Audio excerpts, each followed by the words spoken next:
Hello everyone. Hope so सबकी तैयारी दिसंबर exam के लिए अच्छी चल रही होगी। और दिसंबर एग्जाम के लिए इंटर ऑडिट में कुछ अमेंडमेंट्स हैं, जो amendments company audit and Auditors Amendment Rules के थ्रू आई हैं या फिर कंपनीज अमेंडमेंट एक्ट 2020 के थ्रू आई है। बहुत छोटी छोटी अमेंडमेंट्स हैं, जिसमें दो अमेंडमेंट्स पेनल्टीज को लेकर है, एक अमेंडमेंट ऑडिट की सीलिंग लिमिट को लेकर है, और रूल 11 के अंदर जो ऑडिट रिपोर्ट के अंदर रिपोर्टिंग है, उस रिपोर्टिंग में कुछ एडिशनल रिपोर्टिंग को ऐड किया गया है। तो ये 3-4 छोटे छोटे टॉपिक हैं जिन्हें हमें कवर अप करना है। स्टार्ट करते हैं फर्स्ट अमेंडमेंट के साथ। जो amendment chapter number 5 and chapter number 10 दोनों में कवर अप होती है कि इन केस यदि किसी प्रोफेशनल ने, मींस चार्टर्ड अकाउंटेंट ने, कोस्ट अकाउंटेंट ने, कंपनी सेक्रेटरी ने वायोलेशन किया 143 सबसेक्शन 12 के अंदर रिपोर्टिंग रिक्वायरमेंट का, तो उनके ऊपर क्या पेनल्टी इंपोज होंगी। अर्लियर सेक्शन 143 सबसेक्शन 15 के अंदर जो पेनल्टी इंपोज थी that was 1 lakh rupees to 25 lakh rupees. Now company amendment act 2020 के थ्रू इस पेनल्टी को चेंज किया गया है। अब वो पेनल्टी क्या है? If any auditor, cost accountant और company secretary in practice do not comply with the provisions of section 143 subsection 12. 143 subsection 12 reporting of fraud to central government.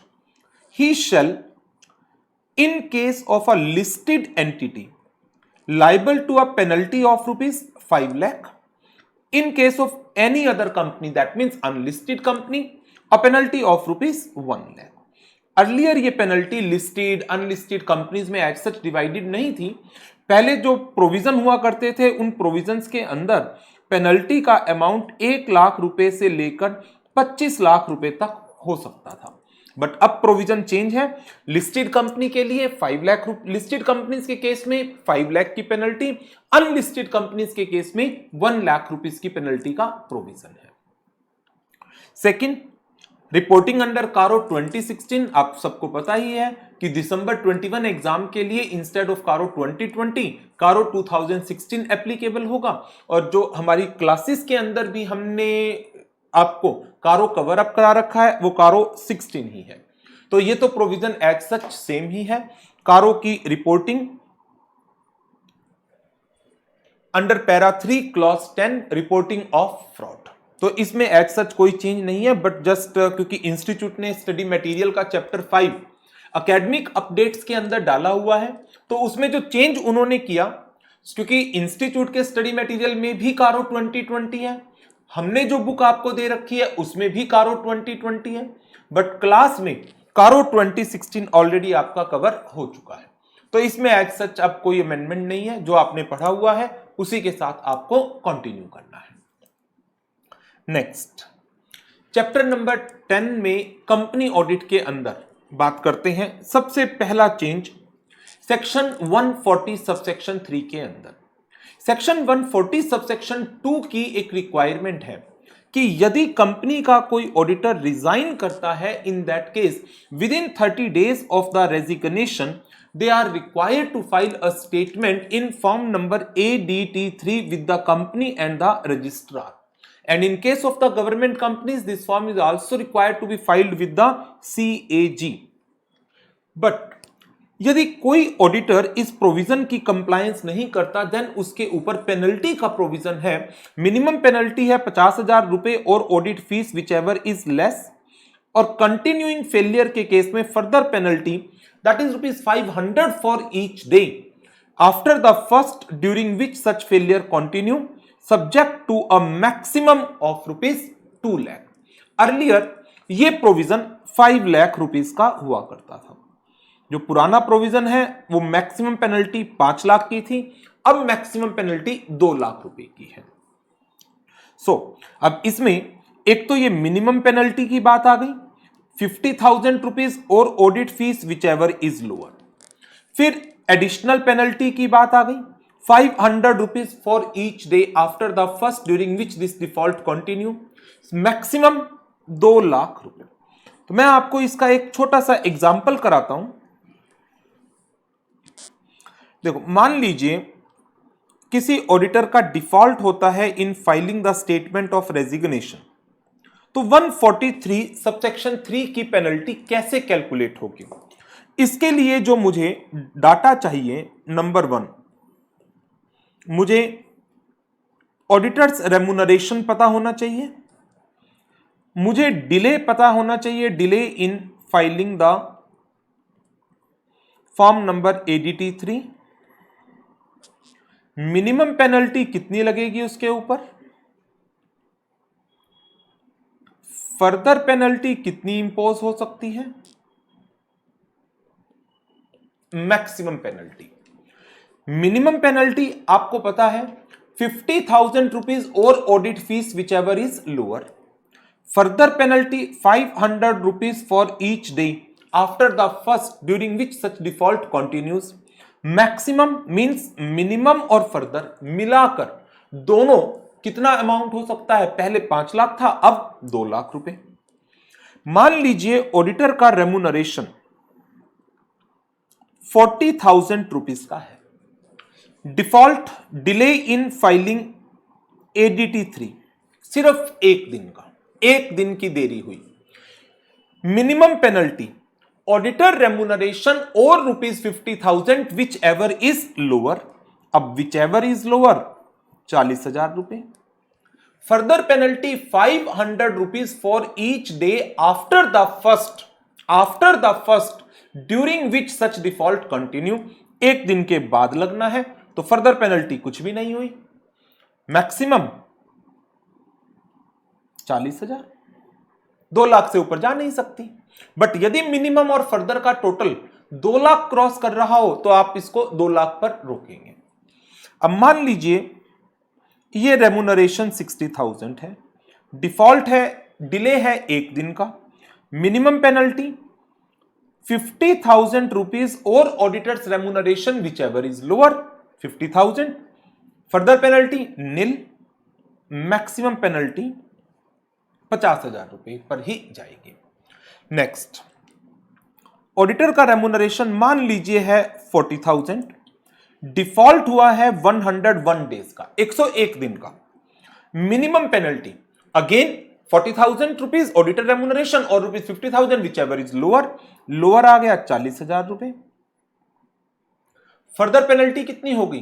500 रुपए per day after the first during which such default continue. Total days आ रहे हैं ये 101 में से 1 दिन हम छोड़ देंगे, 100 डेज के लिए 500 रुपीज के बेस पर ये अमाउंट बनेगा हमारा 50,000 रुपीज। टोटल पेनल्टी हो गई 90,000 रुपए की। ठीक है, मान लीजिए ऑडिटर्स का रेम्यूनरेशन है 1,50,000 रुपए, डिले हुआ 101 डे, मिनिमम पेनल्टी 50,000 रुपए विच एवर इज लोअर वाली बात आ जाती है। Further penalty 101 minus 100 days multiply 500 50,000, total penalty 1 lakh रुपए। नेक्स्ट एग्जांपल ले लेते हैं, एक 40,000 रुपीज ऑडिटर का रेम्यूनरेशन, डिले 701 डेज का डिले मान लेते हैं। मिनिमम पेनल्टी 40,000, 50 और auditor fees whichever is lower. Further penalty 701 days, 1 दिन के बाद कितने हो गए? 700 इंटू में 500, टोटल 3,50,000।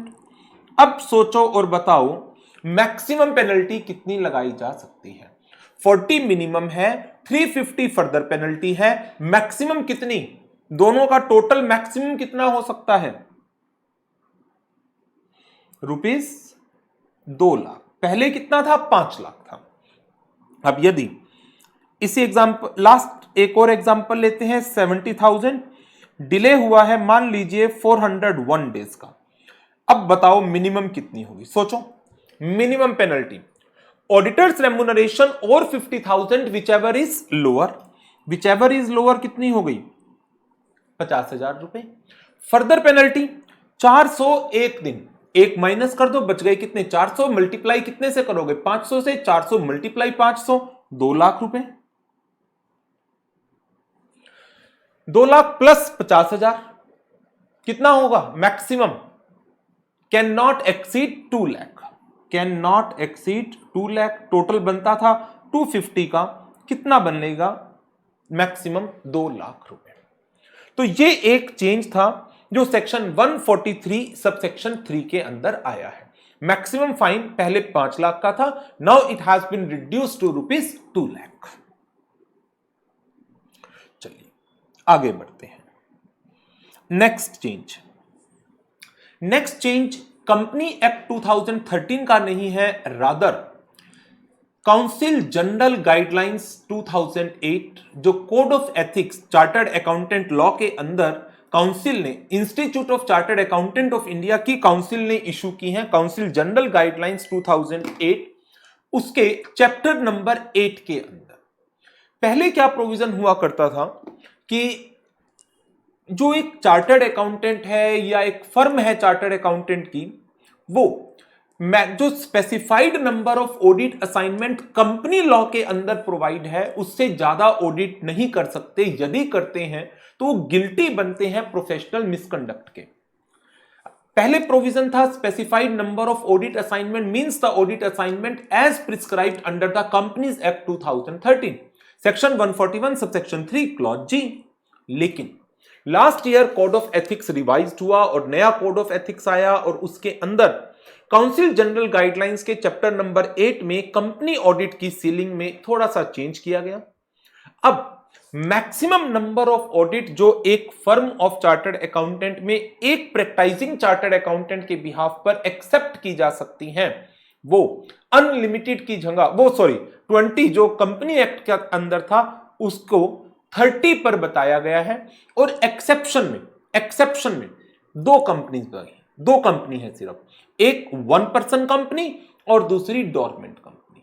जब हम सेक्शन 141 सबसेक्शन 3 क्लॉज जी की बात करते हैं तो 20 कंपनीज की लिमिट के अंदर 4 एक्सेप्शन आ जाती हैं। कौन कौन सी?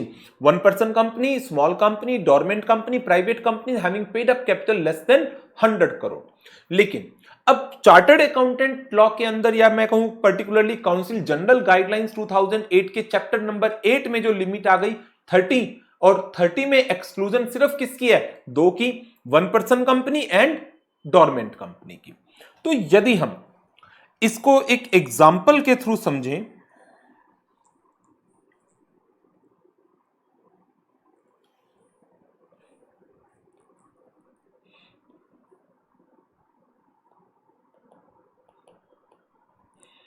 Ceiling on number of audits.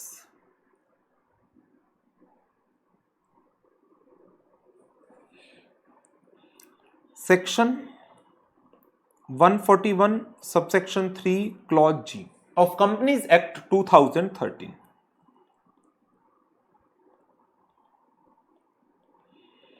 इसकी अकॉर्डिंग लिमिट है 20 की, excluding 1 person company, dormant company, small company, private company having paid up capital less than 100 crore, और कोई डिफॉल्ट सेक्शन 137 एंड 92 का नहीं होना चाहिए as to filing of financial statement and annual return with the ROC. लेकिन अब जो दूसरा प्रोविजन मेरे पास है chapter number 8 of council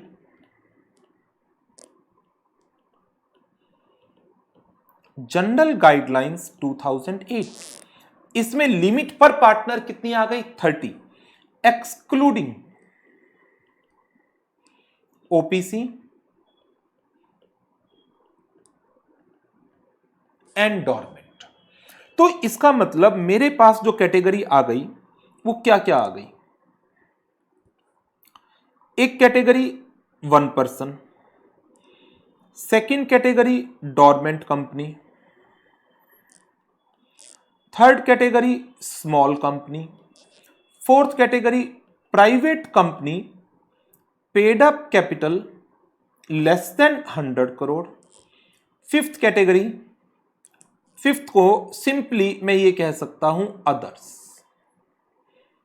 others, others का मतलब वो प्राइवेट कंपनी जिनकी पेड अप कैपिटल 100 करोड़ रुपए या उससे ज्यादा है, and all public companies, all public companies.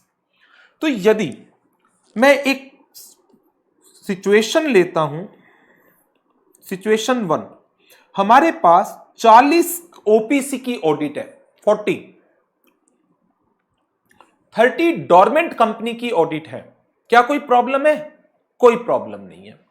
Small companies, small companies मेरे पास है 10, private companies paid up capital less than 100 crore मान लीजिए है 5, और अदर्स है 15। 5 करोड़ नहीं, 5 लिमिट, 5 ऑडिट, सिर्फ 5 ऑडिट, और ये 15 companies, 40 companies, 30 companies, 10 companies, 5 companies, 15 companies. First thing, क्या ओपीसी एंड डोरमेंट 20 या 30 किसी भी सीलिंग के अंदर आती है? नहीं आती, नहीं आती। तो यहां पर इसको तो हम जितना मर्जी कर सकते हैं। जो अदर्स की कैटेगरी है,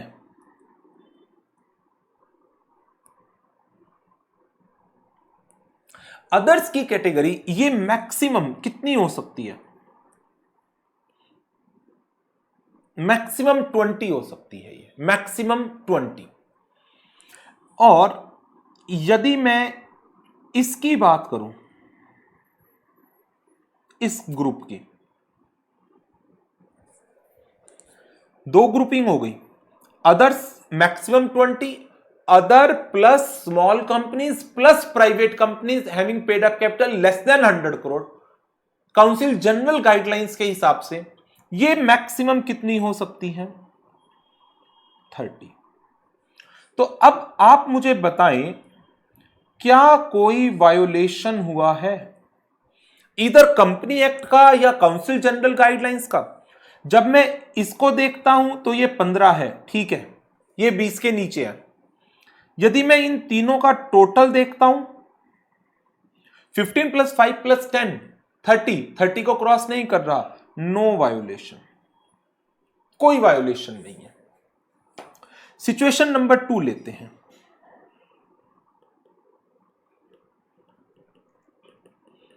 ओपीसी डोरमेंट में तो जितनी कंपनी डालनी है डाल दो। मान लीजिए मैंने डाल दी यहां पर 70, यहां डाल दी 90, जो मर्जी डाल दो। स्मॉल कंपनीज में मैंने ले ली 12, यहां पर नील, यहां पर 18। अब बताओ कोई वायोलेशन है? अदर्स कंपनी 18 है, मींस 20 की लिमिट के अंदर है। यदि मैं इनका टोटल कर देता हूं, स्मॉल का, प्राइवेट कंपनीज का, अदर्स का, तो ये हो गया टोटल 30। कोई वायोलेशन है? 18 + 12 कोई वायोलेशन है? जवाब है नहीं सर, कोई वायोलेशन नहीं है। सिचुएशन नंबर 3 लेते हैं।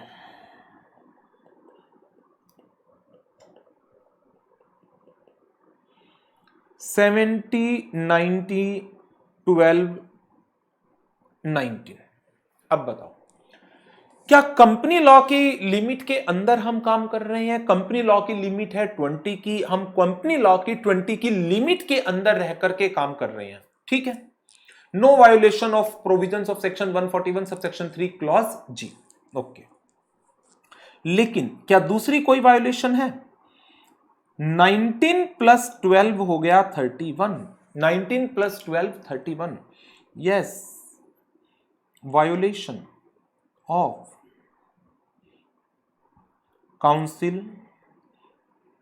जनरल गाइडलाइंस 2008, और ये एक प्रोफेशनल मिसकंडक्ट बन जाएगा under the provisions of chartered accountant act 1949। Next situation की बात करते हैं।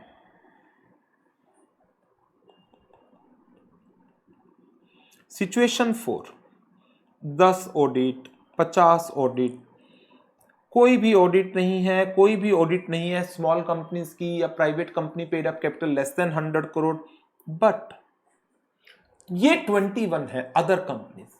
तो अब बताओ वायोलेशन किसकी है? अब वायोलेशन किसकी हुई है? कंपनी एक्ट की वायोलेशन है या काउंसिल जनरल गाइडलाइंस की वायोलेशन है? जवाब है अब वायोलेशन किसकी है? कंपनीज एक्ट 2013 की। अब जो प्रॉब्लम है वो ये है, ये 20 से ज्यादा हो गई। Violation of limit as per section 141 subsection 3 clause G. चलो एक और केस लेते हैं। Situation 5, 5 audit, 15 audit, 6, 4, 21, 6, 4, 21। अब सोचकर बताओ वायोलेशन किसकी है? यदि मैं आपको यहां पर एक एमसीक्यू बना दूं,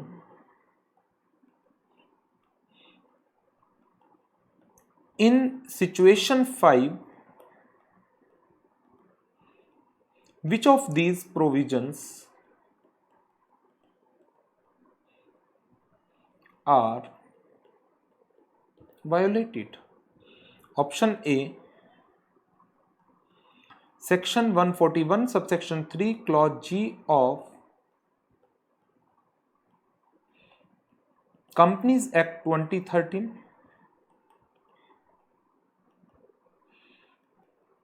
chapter 8 of Council General Guidelines 2008, both of the above, none of the above। कुछ बच्चे इसका आंसर ए दे सकते हैं, कुछ बी दे सकते हैं, कुछ सी दे सकते हैं, कुछ डी दे सकते हैं। एक एक करके चलते हैं।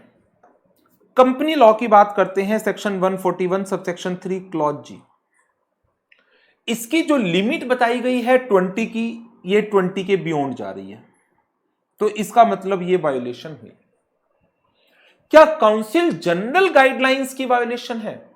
कुछ बच्चों का जवाब आ सकता है हां, और कुछ बच्चों का जवाब आ सकता है ना। जो ज्यादा एनालिसिस करेंगे वो कहेंगे नहीं वायोलेशन नहीं है, और जो कोई बहुत ज्यादा एनालिसिस नहीं करेंगे वो कहेंगे कि yes there is a violation. ऐसा क्यों कहा मैंने? देखो, कई बार बच्चे क्या सोचते हैं कि ये 20 की लिमिट है, ये 30 की लिमिट है, 30 माइनस 20 10 एक्स्ट्रा कर सकते हैं, और ये तो 10 ही तो हो रही है एक्स्ट्रा, ये एक्स्ट्रा 10 ही तो हो रही है, तो इसका मतलब काउंसिल जनरल गाइडलाइंस की वायोलेशन नहीं है। सिंपल सा जवाब होगा। लेकिन जो लॉ के प्रोविजंस को प्रॉपर तरीके से पढ़ते हैं, लॉ ने ये नहीं कहा कि जितनी कंपनी एक्ट के अंदर अलाउड है हम उससे 10 ज्यादा अलाउड कर रहे हैं। नो, कंपनी लॉ ने कहा total 30 excluding OPC and dormant. तो टोटल कर लो इसका, टोटल कर लो इसका। ऐसा नहीं कि आप अदर्स को छोड़कर बाकी की लिमिट 10 पर देखें। नो, सबका टोटल। क्या सबका टोटल 30 के अंदर है? नहीं, 31 जा रहा है, 31 जा रहा है। तो क्या इसकी भी वायोलेशन है? जी हां, इसकी भी वायोलेशन है। रिजल्ट आंसर होगा C. This is the correct answer, both of the above. So ये हमारा प्रोविजन था as to ceiling on number of audit. But इसके बारे में एक चीज बताना चाहूंगा, स्टडी मटेरियल के अंदर जो इंस्टीट्यूट ने अपनी वेबसाइट पर अपलोड किया है एकेडमिक अपडेट्स में, ये वाला पार्ट कवर अप नहीं है। बट क्योंकि फाइनल में एप्लीकेबल है ये गाइडलाइंस, तो मुझे लगता है इंटर में भी एप्लीकेबल होनी चाहिए। तो मैंने आपको प्रोविजन कराया है ये, और इसी की अकॉर्डिंग आपको करना है यदि एग्जाम में क्वेश्चन आता है तो। आगे बढ़ते हैं, ये टॉपिक हमारा हो गया। Next, duties of auditor. Section 143 के अंदर जो हमारा 143 सबसेक्शन 3 का लास्ट क्लॉज था उसके अंदर था अदर मैटर्स एज प्रिस्क्राइब्ड, और जो अदर मैटर एज प्रिस्क्राइब्ड है उसके अंदर रूल नंबर 11 में 4 मैटर प्रिस्क्राइब होते थे। पहला, क्या कंपनी ने पेंडिंग लिटिगेशन का impact on the financial position disclose किया है फाइनेंशियल स्टेटमेंट्स में। दूसरा, क्या कंपनी ने प्रोविजन बनाया है फॉर फोरसीएबल लॉसेस। तीसरा, क्या कंपनी ने डिले किया है in transferring the funds to investor education and protection fund. और फोर्थ हुआ करता था स्पेसिफाइड बैंक नोट्स का, जो 500 और 1000 के नोट्स को डीमोनेटाइज किया गया था, लेकिन वो पुरानी बात थी, उसको हटा लिया गया और उसकी जगह पर अब नए क्लॉजेस ऐड किए गए हैं। पहला क्लॉज है जिसके अंदर 3 पॉइंट आते हैं।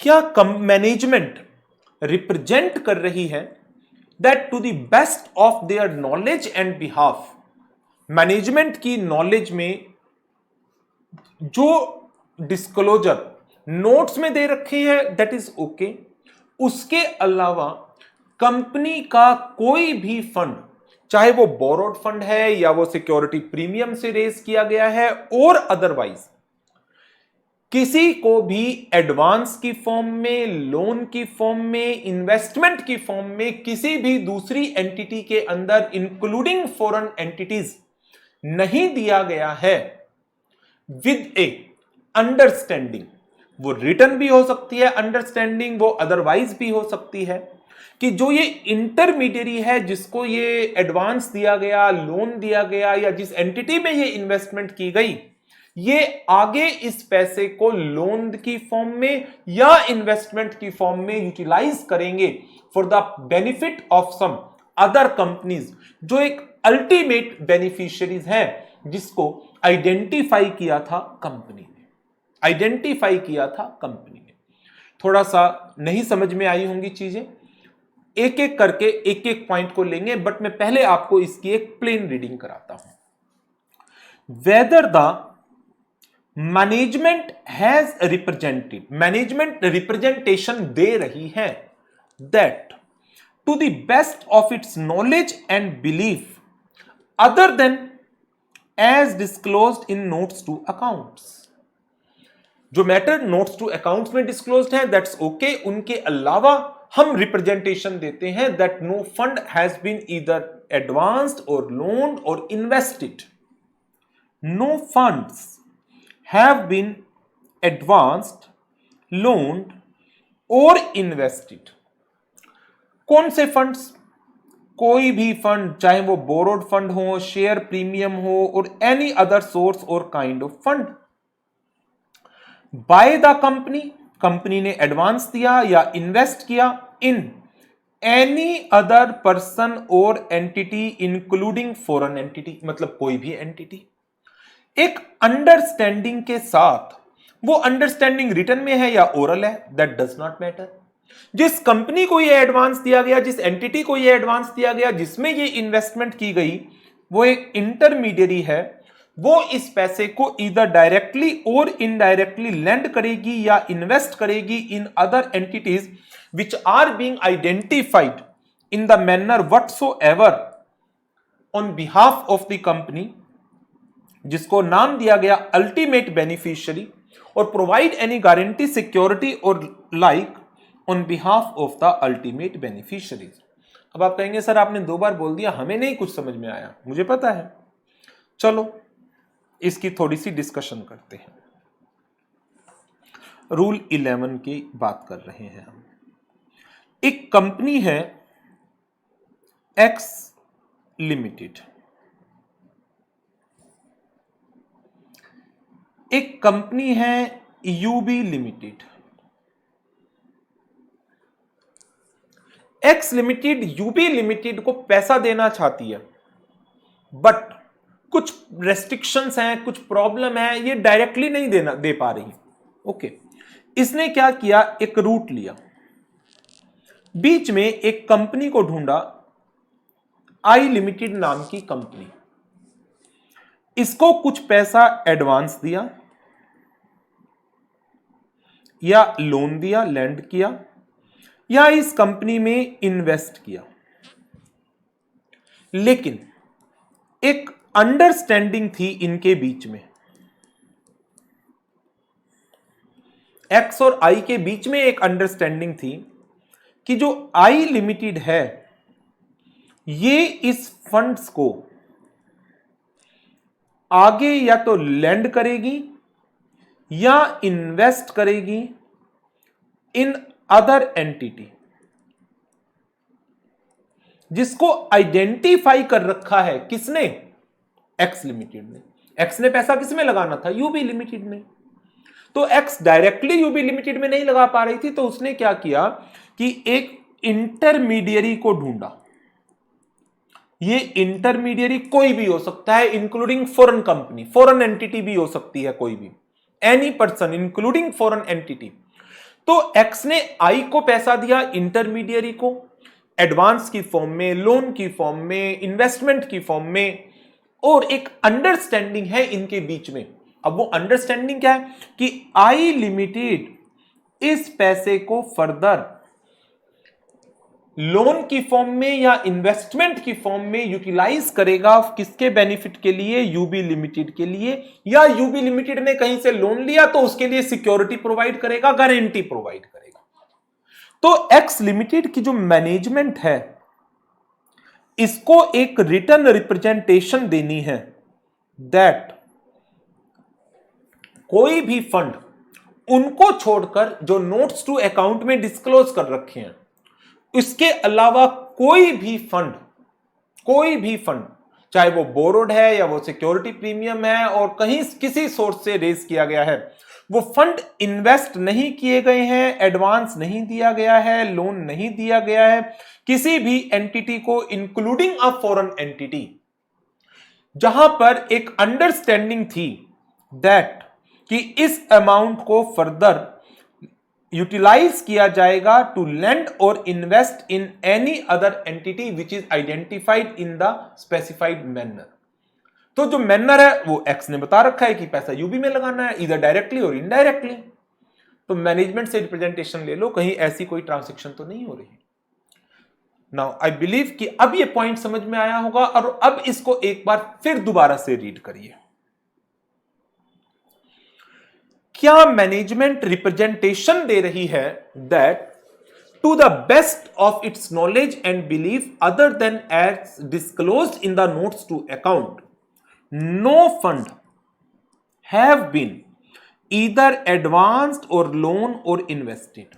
अब फंड्स कौन से हैं उसकी डिस्क्रिप्शन दे रखी है, that may be borrowed fund or share premium or any other source or kind of fund. So management representation दे रही है कि कोई भी फंड एडवांस, लोन या इन्वेस्ट नहीं किया गया है by the company in any other person or entity including the foreign entity, जिसको क्या नाम दे दिया गया, इंटरमीडियरीज का। जहां पर अंडरस्टैंडिंग थी, वो अंडरस्टैंडिंग रिटर्न भी हो सकती है और अदरवाइज भी, कि ये जो इंटरमीडियरी है इधर डायरेक्टली और इनडायरेक्टली इस पैसे को लेंड या इन्वेस्ट करेगी इन अदर पर्सन और entities identified in any manner whatsoever by or on behalf of the company, company के बिहाफ पर।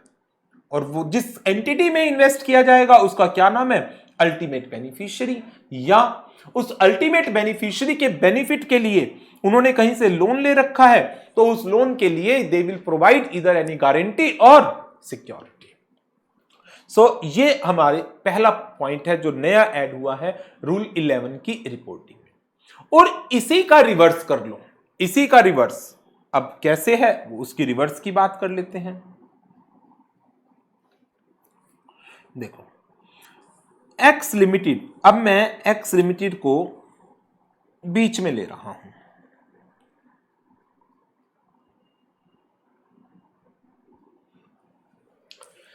एक्स लिमिटेड की मैनेजमेंट एक रिटर्न रिप्रेजेंटेशन देगी, कोई भी फंड्स इनको रिसीव्ड नहीं हुए हैं, not received from any entity, जहां पर अंडरस्टैंडिंग थी कि जो ये फंड प्रोवाइड किए जा रहे हैं, इन फंड्स को एक्स लिमिटेड ने आगे लेंड करना है या इन्वेस्ट करना है इस एंटिटी के बिहाफ पर, इस एंटिटी के बिहाफ पर, ओरिजिनल एंटिटी जो फर्स्ट वन एंटिटी है जिसने फंड्स दिए हैं उसके बिहाफ पर किसी अल्टीमेट बेनिफिशियरी में। तो यहां पर बेसिकली मैं इंटरमीडियरी की ऑडिट रिपोर्ट की बात कर रहा हूं। एक्स लिमिटेड यहां पर इंटरमीडियरी के अंदर रोल में आ रहा है। तो एक्स लिमिटेड की मैनेजमेंट रिपोर्ट करेगी दैट हमें कोई फंड रिसीव नहीं हुए other than those which are disclosed in the notes of accounts. तो सेम ऊपर वाले पॉइंट को हमने थोड़ा सा चेंज किया है। देखो अब जरा इसकी लैंग्वेज को पढ़ो, बहुत आसान लगेगा।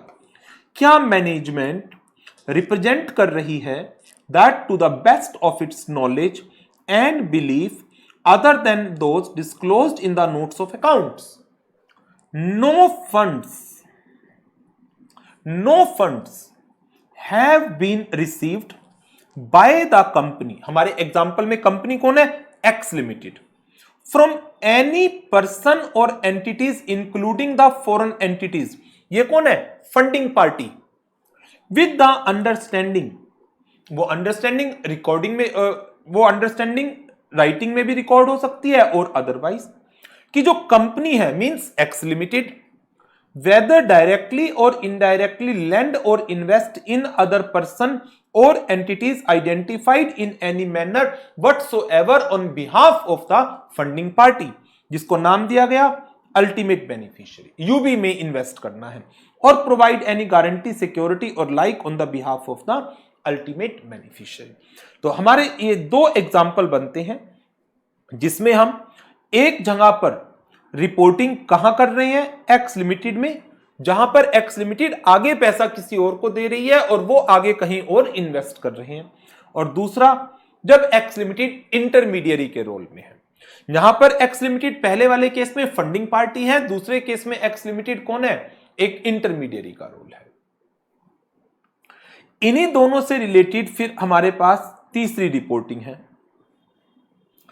Based on such audit procedures that auditor has considered reasonable and appropriate, जो उसको ठीक लगता है, बेसिकली SA 580 रिटर्न रिप्रेजेंटेशन के प्रोसीजर से अप्लाई होंगे कि ऑडिटर की नॉलेज में ऐसा कुछ नहीं आया जिसके कारण उसको ये लगे कि जो ये रिप्रेजेंटेशन दी गई है under these two above clauses they contain any material misstatement, that nothing has came to our attention that cause us to believe that these statements contain some misstatements.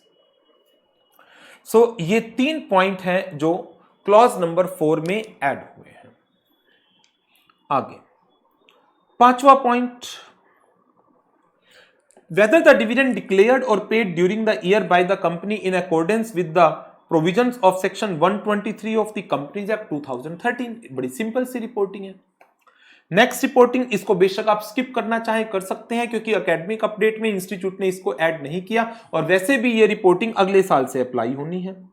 Whether the company in respect of the financial year commencing on or after 1st April 2022, 2022 से जो financial year शुरू होगा, तो 2022-23 की जब report बनेगी उसके अंदर ये रिपोर्टिंग आएगी। क्या कंपनी ने अकाउंटिंग सॉफ्टवेयर यूज किए हैं जिन अकाउंटिंग सॉफ्टवेयर में ऑडिट ट्रेल को रिकॉर्ड करने का फीचर है, which has a feature of recording audit trail facility. क्या ये software throughout the year operate हुए हैं for all the transaction that are recorded in the software. जो ऑडिट ट्रेल जनरेट हुई है उसको टेम्पर नहीं किया गया, उसके साथ किसी तरह की मैनिपुलेशंस नहीं की गई है, और ऑडिट ट्रेल को प्रिजर्व किया गया है by the company for the period as specified by the law. तो ये ऑडिटर को और रिपोर्टिंग करनी है। क्या अकाउंटिंग सॉफ्टवेयर में फैसिलिटी है as to recording the audit trail? क्या इस सॉफ्टवेयर को throughout the year use किया गया है for the purpose of recording of the transaction? Audit trail को टेम्पर नहीं किया गया है, एंड ऑडिट ट्रेल को प्रिजर्व किया गया है for the period which is statutorily required. तो ये रिपोर्टिंग एडिशनल जो रूल नंबर 11 के अंदर Companies Audit and Auditors Amendment Rules के थ्रू आई है।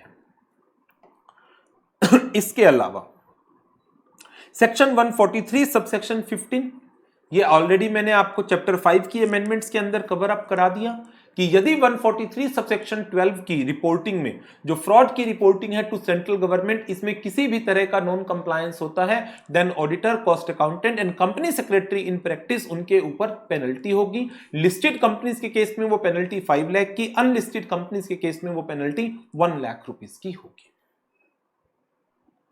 कारो 2016 आपकी क्लासेस के अंदर कारो 2016 ही कवर हुआ है, बट मैंने इनको नोट्स में कवर अप कर दिया क्योंकि इंस्टीट्यूट के स्टडी मटेरियल में भी जो नया स्टडी मटेरियल उन्होंने अक्टूबर 2020 में रिलीज किया था उसमें भी कारो 2020 था। उन्होंने बाद में एकेडमिक अपडेट के अंदर कारो 2016 डाला, हमारी बुक्स में भी कारो 2020 गिवन है। तो कारो 2016 वैसे तो टेलीग्राम चैनल पे मैंने डाला हुआ था, बट फिर भी इन अमेंडमेंट नोट्स के अंदर भी मैंने इनको इंक्लूड कर दिया है। क्लासेस में ये ऑलरेडी पूरा कवर है ही।